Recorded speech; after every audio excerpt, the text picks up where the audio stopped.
नमस्कार, आप देख रहे हैं देश का सर्वश्रेष्ठ Hindi news channel ABP news. मैं आपके साथ शोभना यादव। आज मातृभूमि में बात पाकिस्तान की सियासी हलचल की करेंगे। कल इमरान की सरकार के खिलाफ संसद में अविश्वास प्रस्ताव पेश होगा। नंबर गेम में इमरान बोल्ड होते नजर आ रहे हैं। ये तय लग रहा है कि इमरान की सरकार गिरने वाली है और ऐसे में सवाल उठ रहा है कि क्या इमरान पाकिस्तान से भागने वाले हैं। अगर पाकिस्तान की सियासत में इमरान का विकेट उड़ता है तो भारत पर क्या असर होगा, हमारी ये रिपोर्ट देखिए।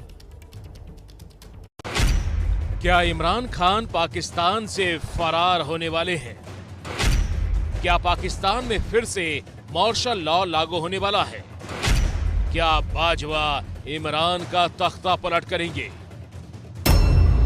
ये सवाल इसलिए क्योंकि पाकिस्तान की संसद में अविश्वास प्रस्ताव पेश होने में महज 2 दिन बचे हैं और पाकिस्तान से जो खबरें छन छन करा रही हैं, उनमें चर्चा इमरान के इस्तीफे के बाद के हालात पर हो रही है। आपने सबसे पहले घबराना नहीं है। जब इमरान सत्ता में आए थे तब तो आवाम को घबराना नहीं वाली लोरी सुना रहे थे, लेकिन अब पाकिस्तान के सियासी समीकरण ऐसे बन रहे हैं कि इमरान खान खुद घबराए नजर आ रहे हैं। आपने सबसे पहले घबराना नहीं है। इमरान खान के लिए बहुमत के आंकड़े की डगर मुश्किल है और इस बात का एहसास इमरान के करीबियों को भी हो चुका है। पाकिस्तानी मीडिया की माने तो इमरान के कई करीबी पाकिस्तान से पलायन कर विदेश फरार हो चुके हैं। तो क्या इमरान के भी विदेश फरार होने का टिकट कट चुका है? और इन अटकलों को बल देता है पाकिस्तान का सियासी इतिहास। कुर्सी जाने के बाद नवाज शरीफ पहले सऊदी अरब पहुंचे और फिर बाद में लंदन में शरण ली।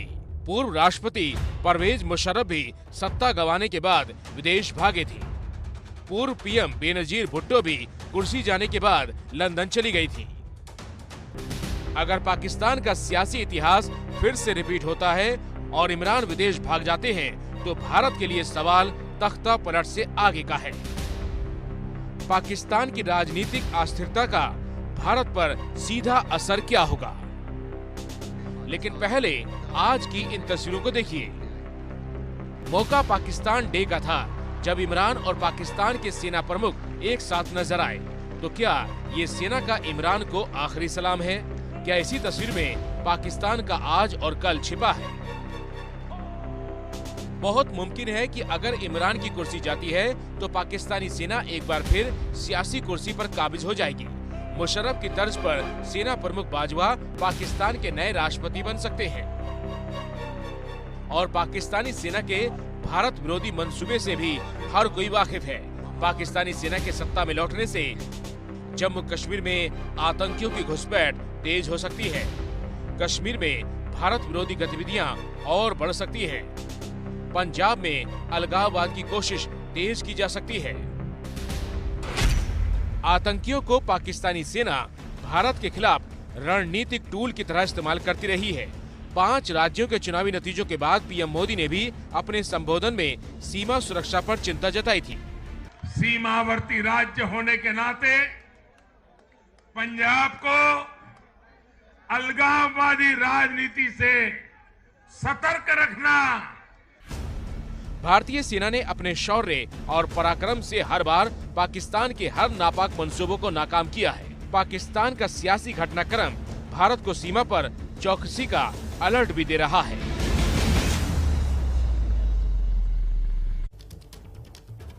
तो हमारी ये रिपोर्ट देखकर आपको अंदाजा लग गया होगा कि इमरान खान कितनी मुश्किल में है, उनकी सरकार गिरने वाली है। लेकिन इस समय की बड़ी खबर एक आ रही है, वो आपको बता दें। और ये बड़ी खबर पाकिस्तान से, पाकिस्तान के प्रधानमंत्री इमरान खान के ऊपर पाकिस्तानी चुनाव आयोग ने 50,000 रुपए का जुर्माना लगाया है। आचार संहिता का उल्लंघन करने के आरोप में ये जुर्माना लगाया गया है। यानी इमरान खान के ऊपर 50,000 का जुर्माना पाकिस्तानी चुनावी आयोग के द्वारा लगाया गया है। बड़ी खबर इस समय की हम आपको बता रहे हैं।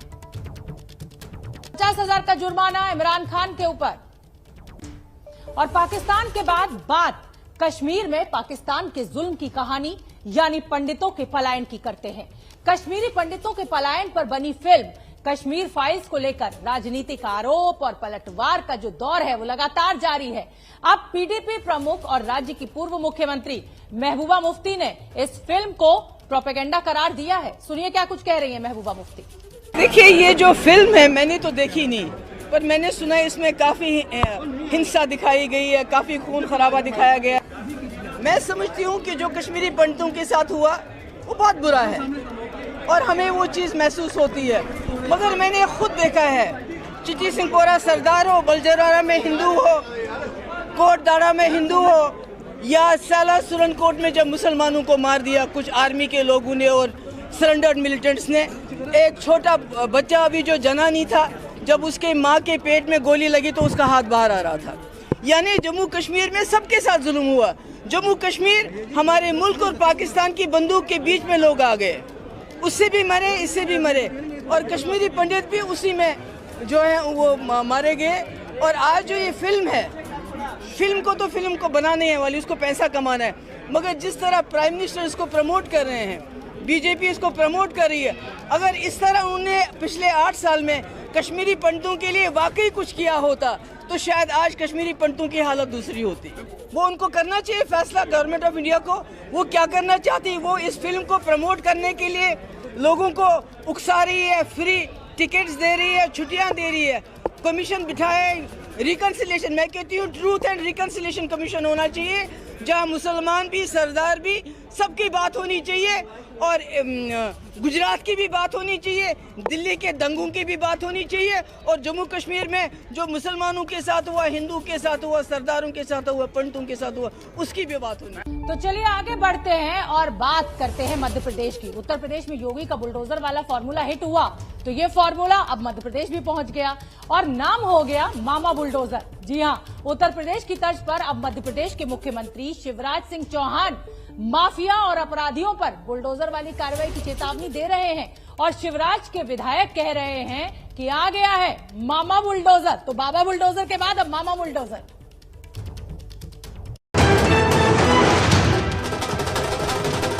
और मध्य प्रदेश में जितने गुंडे और अपराधी हैं वो भी सुन लें, अगर गरीब कमजोर की तरफ हाथ उठा तो मकान खोद के मैदान बना दूंगा, मैं चैन से नहीं रहने दूंगा किसी भी चीज। मकान खोदकर मैदान बना देंगे एमपी के मुख्यमंत्री शिवराज सिंह चौहान और खोदने के लिए लाइन से लग गए हैं ये बुलडोजर। नीचे बुलडोजर लाइन से खड़े हैं, ऊपर पोस्टर पर लिखा है बुलडोजर मामा।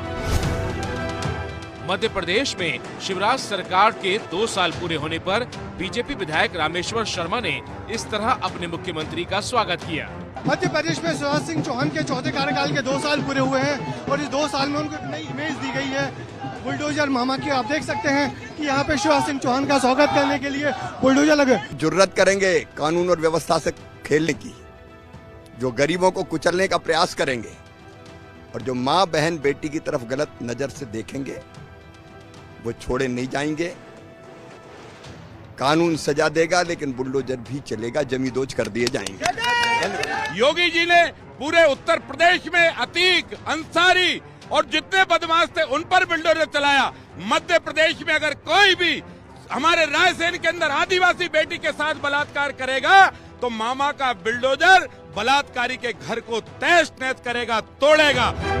माफिया अपराधियों की संपत्ति पर यूपी में मुख्यमंत्री योगी आदित्यनाथ ने बुलडोजर चढ़ाया तो विपक्ष ने उन्हें बुलडोजर बाबा बताया, लेकिन जनता ने योगी को दूसरी बार सत्ता में बैठाया तो अब इसी तर्ज पर एमपी में बुलडोजर मामा आया। मामा अब सख्त प्रशासक की अपनी एक नई छवि बनाने आए हुए हैं और आने वाले 2 साल और शिवराज सिंह चौहान अपनी इस नई छवि के साथ चुनाव मैदान में उतरेंगे, ऐसा अब लगने लगा है। कैमरामैन होमेंद्र देशमुख के साथ ब्रजेश राजपूत, एबीपी न्यूज। समय एक बहुत बड़ी खबर आ रही है, वो आपको बता दें। आज योगी आदित्यनाथ उत्तराखंड पहुंचे थे पुष्कर धामी की शपथ ग्रहण समारोह में और अब खबर ये मिल रही है कि मुख्यमंत्री पद की शपथ लें योगी आदित्यनाथ, उससे पहले दिल्ली जाकर वो गृह मंत्री अमित शाह से मुलाकात कर सकते हैं। क्या मायने हैं इस मुलाकात के, क्यों जा रहे हैं योगी आदित्यनाथ गृह मंत्री से मुलाकात करने के लिए, क्या उनको न्योता देने के लिए जा रहे हैं? क्योंकि आज प्रधानमंत्री नरेंद्र मोदी पुष्कर धामी ने जब शपथ ली तो वहां पर पहुंचे हुए थे, योगी आदित्यनाथ वहां पर मौजूद थे। तो अब खबर ये आ रही है कि उत्तर प्रदेश के मुख्यमंत्री पद की शपथ लेने से पहले योगी आदित्यनाथ दिल्ली जाकर गृह मंत्री अमित शाह से मुलाकात करेंगे। देखिए, दूसरी बार बम्पर बहुमत के साथ योगी आदित्यनाथ उत्तर प्रदेश में सरकार बना रहे हैं और इस पूरे शपथ ग्रहण समारोह को एक मेगा इवेंट बनाने की कोशिश बीजेपी की तरफ से है। खुद प्रधानमंत्री नरेंद्र मोदी इस शपथ ग्रहण समारोह में हिस्सा लेने पहुंचेंगे, गृह मंत्री अमित शाह होंगे, तमाम जो मुख्यमंत्री हैं बीजेपी शासित राज्यों के वो इस शपथ ग्रहण समारोह में पहुंचेंगे। ऐसे में अब खबर जो निकल कर आ रही है वो ये कि योगी आदित्यनाथ गृह मंत्री अमित शाह से शपथ लेने से पहले मुलाकात करेंगे। हमारे साथ मेरे सहयोगी नीरज पांडे जुड़ गए ज्यादा जानकारी लिए हुए। नीरज पांडे, इस मुलाकात के क्या मायने निकाले, क्या आमंत्रण देने के लिए आ रहे हैं या क्या समझे हम इस मुलाकात को, कैसे समझे? देखिए, ये इस बैठक का सबसे बड़ा जो कारण है वो मंत्रिमंडल को की फाइनल जो पोजीशनिंग है वो है कि मंत्रिमंडल में कौन कौन वो चेहरे रहेंगे जिन्हें शामिल किया जाएगा। अंतिम मुहर लगेगी। आज ये बैठक अमित शाह के आवास पर ये बैठक होनी है, क्योंकि ये पहले ऐसे कहा जा रहा था कि अमित शाह शायद आज रात में देहरादून से सीधे लखनऊ जाएंगे और उसके बाद लखनऊ में ये बैठक होगी, लेकिन ये बैठक दिल्ली में ही दरअसल आयोजित की गई है। अमित शाह ने सभी लोगों को दिल्ली बुला लिया है और अब थोड़ी देर में यानी कि 5 बजे यहाँ से देहरादून से मुख्यमंत्री योगी आदित्यनाथ सीधा हिंडन एयरपोर्ट के लिए रवाना होंगे और वहां से यूपी सदन जाएंगे और देर रात अमित शाह के आवास पर यह बैठक बुलाई गई, जिसमें अमित शाह रहेंगे, जेपी नड्डा रहेंगे, बीएल संतोष रहेंगे और इस बैठक में शपथ ग्रहण कार्यक्रम के दौरान मुख्यमंत्री के साथ कौन कौन वो चेहरे हैं जो शपथ लेंगे और इसके अलावा कुछ मेरी जो जानकारी है इस विषय पर भी डिस्कस होगा कि किस मंत्री को कौन से मंत्रालय दिए जाएंगे। खासकर कुछ बड़े लोगों के बारे में चर्चा होनी है। दूसरी जो सबसे बड़ी बात है, सूचना ये भी आ रही है कि स्वतंत्र देव सिंह को मंत्रिमंडल में शामिल किया जा रहा है। नीरज पांडे, बिल्कुल जाहिर सी बात है कि गृह मंत्री अमित शाह से मुलाकात होनी है और ये मंत्रिमंडल सिर्फ 22 के लिए नहीं है, 24 के चुनाव को ध्यान में रखकर इस मंत्रिमंडल की घोषणा होगी, पदों की घोषणा होगी। मैं संजय त्रिपाठी जो कि लखनऊ में मौजूद है उनका रुख करना चाहूंगी। संजय त्रिपाठी, परसों शपथ ग्रहण समारोह कौन कौन पहुंचने वाला है, क्या जानकारी? तो अपना देखिए, देश के प्रधानमंत्री नरेंद्र मोदी, गृह मंत्री अमित शाह, रक्षा मंत्री राजनाथ सिंह और भाजपा के राष्ट्रीय अध्यक्ष जेपी नड्डा है वो तो मौजूद रहेंगे। इसके अलावा 11 मुख्यमंत्री, जिनमें शिवराज सिंह चौहान मध्य प्रदेश के मुख्यमंत्री, हरियाणा के मुख्यमंत्री मनोहर लाल खट्टर, अरुणाचल प्रदेश के मुख्यमंत्री पेमा खांडू, मणिपुर से एम बीरेन्द्र सिंह, प्रदेश से जयराम ठाकुर, त्रिपुरा से विप्लव कुमार देव, गोवा से प्रमोद सावंत, असम के मुख्यमंत्री हेमंत विश्वकर्मा, कर्नाटक के मुख्यमंत्री बसवराज बोम्मई, गुजरात के मुख्यमंत्री भूपेन्द्र पटेल, उत्तराखंड के मुख्यमंत्री पुष्कर सिंह धामी और इसके अलावा जो उप मुख्यमंत्री है उनमें अरुणाचल प्रदेश के उप मुख्यमंत्री सोना मेंगली, त्रिपुरा के उप मुख्यमंत्री जिष्णु देव वर्मा, बिहार के उप मुख्यमंत्री तारकिन। योगी आदित्यनाथ से जुड़ी हुई ये बड़ी खबर। योगी आदित्यनाथ उत्तर प्रदेश के मुख्यमंत्री की शपथ लेंगे कल, उससे पहले वो अमित शाह यानी गृह मंत्री अमित शाह से मुलाकात कर सकते हैं। बड़ी खबर इस समय की ये है कि इस मुलाकात में परसों उनको शपथ लेनी है, माफ कीजिए, और इस मुलाकात में मंत्रिमंडल के ऊपर चर्चा हो सकती है। तो बड़ी खबर पर हमारे साथ ज्यादा जानकारी लिए हुए मेरे सहयोगी नीरज पांडे जुड़ रहे हैं, उनका मैं रुख करना चाहूंगी। नीरज पांडे, क्या जानकारी, किसको क्या पद मिल सकता है? चुनाव हारने के बाद देखिए पुष्कर धामी मुख्यमंत्री बन गए, तो क्या केशव प्रसाद मौर्य के लिए भी रास्ता साफ है? क्या पद उनको मिल सकता है और क्या जानकारी है आपके पास?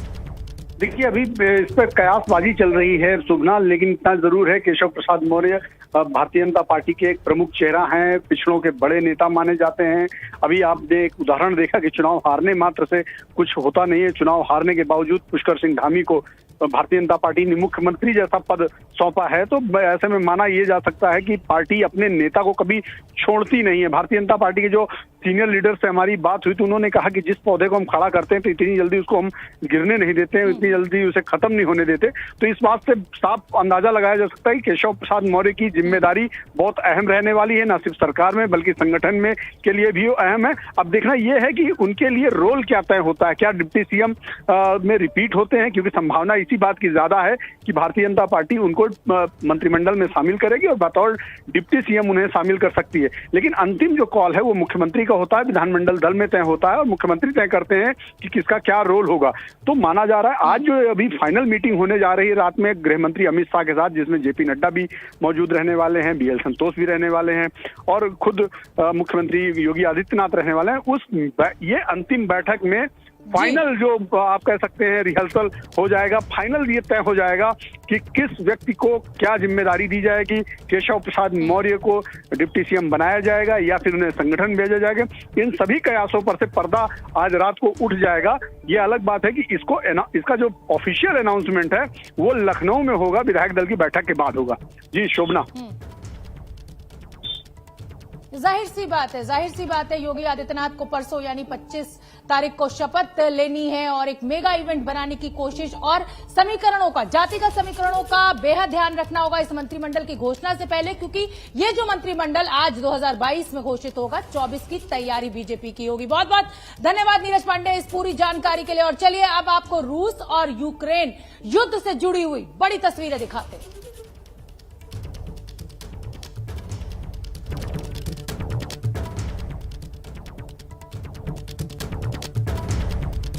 और चलिए पहले नीरज राजपूत का रुख कर लेते हैं। आज युद्ध का 28वां दिन है। नीरज राजपूत वहां ग्राउंड जीरो पर मौजूद है। नीरज, सबसे पहले मैं आपसे अपडेट चाहूंगी। आज 28वां दिन है युद्ध का और युद्ध समाप्त होती तरफ दिखाई नहीं दे रहा है।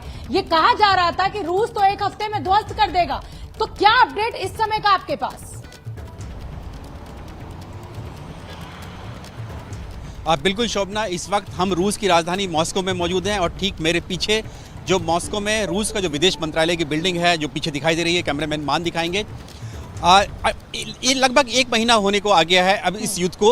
सभी को ये लग रहा था कि ये युद्ध जो है हफ्ते या 10 दिन से ज़्यादा नहीं चलेगा, लेकिन 1 महीना होने को आ गया है अब इस युद्ध को। सबकी निगाहें इसी बात की ओर को लेकर हैं कि आखिरकार रूस जो है चाहता क्या है, रूस आखिरकार किस तरह से इस युद्ध को 1 महीने तक कैसे खींचा गया है।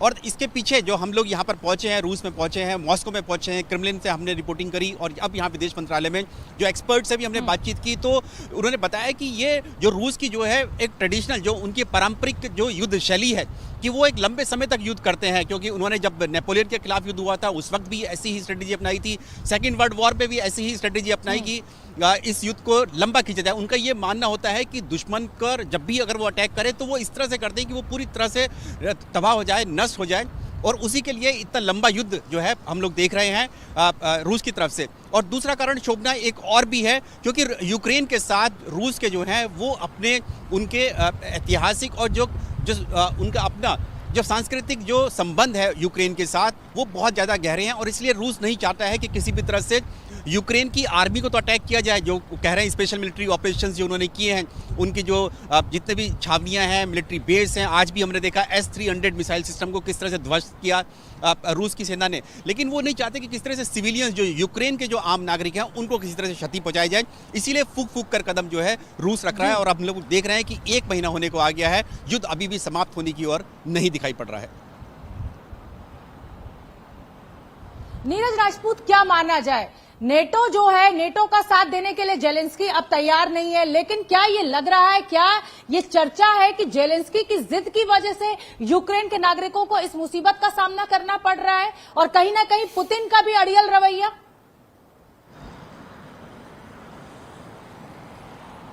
बिल्कुल शोभना, आपने बिल्कुल ठीक कहा, क्योंकि ये माना जा रहा था कि युद्ध खत्म हो जाएगा और रूस ने जो अपने स्पेशल मिलिट्री ऑपरेशंस किए हैं यूक्रेन के खिलाफ, उनकी जो आर्मी को जो डीमिलिटराइजेशन का जो उन्होंने नाम दिया है वो इसीलिए किया है क्योंकि जेलेंस्की और यूक्रेन को, रूस को ऐसा लगता था कि ये नाटो में शामिल हो जाएंगे, और नाटो में अगर शामिल हो जाते हैं तो जो नाटो फोर्सेस हैं जिसको वो अपना दुश्मन मानता है, रूस, अमेरिका और दूसरी वेस्टर्न कंट्रीज, वो उनकी सीमा तक पहुंच जाएंगे, यानी यूक्रेन में तक पहुंच जाएंगी जो नाटो सेनाएं हैं।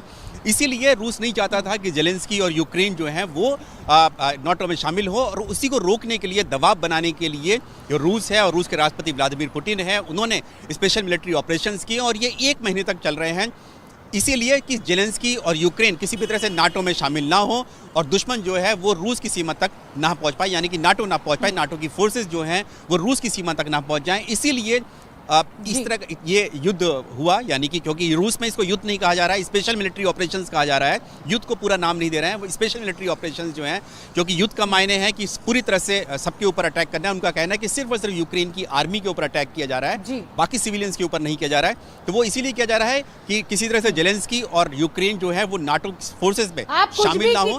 और रूस कुछ भी कहे, लेकिन कुल मिलाकर जो नुकसान हो रहा है वो यूक्रेन के नागरिकों का हो रहा है, जानमाल का नुकसान यूक्रेन में भारी हो रहा है। मलबे में तब्दील कर दिया है रूस ने लगभग पूरे यूक्रेन को। परसों यानी 25 मार्च को योगी आदित्यनाथ दूसरी बार उत्तर प्रदेश के मुख्यमंत्री के रूप में शपथ लेंगे। बीजेपी की यह कोशिश है कि इस पूरे शपथ ग्रहण समारोह को एक मेगा इवेंट बनाया जाए। खुद प्रधानमंत्री नरेंद्र मोदी, गृह मंत्री अमित शाह इस शपथ ग्रहण का हिस्सा बनेंगे। जानकारी ये भी आ रही है कि बड़े बड़े उद्योगपतियों को भी न्योता दिया गया है। मेरे सहयोगी संजय त्रिपाठी ज्यादा जानकारी लिए हुए जुड़ रहे हैं। संजय त्रिपाठी, कौन बड़े उद्योगपति चेहरे होंगे जो इस शपथ ग्रहण समारोह का हिस्सा बनेंगे?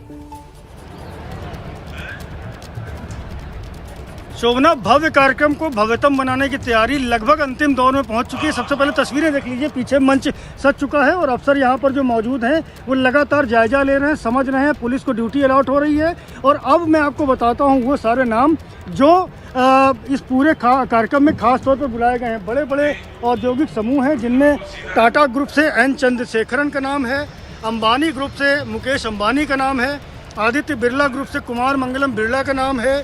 इसके अलावा गौतम अडानी यहाँ पर मौजूद होंगे, आनंद महिंद्रा आएंगे, दर्शन हीरानंदानी आएंगे, यूसुफ अली आएंगे, सुधीर मेहता आएंगे, संजीव गोयनका आएंगे, अरविंद लोढ़ा आएंगे। इस तरह से बड़ी लिस्ट है जिसमें कई बड़े नाम हैं, कई अहम नाम हैं। 49 लोगों की जो लिस्ट है वो उसकी जानकारी सिर्फ और सिर्फ एबीपी न्यूज के पास है।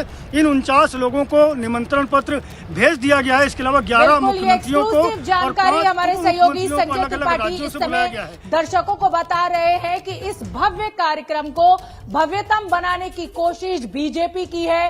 तमाम बड़े उद्योगपति चेहरे इस शपथ ग्रहण का हिस्सा बनेंगे, यानी उत्तर प्रदेश की जनता को एक संदेश कि आने वाले समय में निवेश बढ़ेगा, रोजगार बढ़ेगा। जहां पर 10 लोगों को जिंदा जला दिया गया था, कल गृह मंत्री अमित शाह ने वहां की सरकार से रिपोर्ट तलब की थी। राज्य सरकार ने एसआईटी का गठन किया, लेकिन आज यहां पर बीजेपी के लोग यहां पहुंचे हुए हैं। ये तस्वीरें देखकर आप अंदाजा लगाइए किस निर्ममता के साथ, किस विभत्सता के साथ इस पूरी घटना को अंजाम दिया गया। 10 लोग जिंदा इसमें जला दिए गए थे। हालांकि राज्य सरकार ने एसआईटी का गठन किया है, लेकिन बीजेपी के नेताओं का लगातार यही आरोप है कि इसके पीछे कोई साजिश है। टीएमसी के नेता की हत्या के बाद ये जघन्य घटना घटी थी और अब बीजेपी के नेता वहां पे पहुंचे हुए हैं। हालांकि गृह मंत्री अमित शाह कल ही रिपोर्ट राज्य सरकार से तलब कर चुके हैं।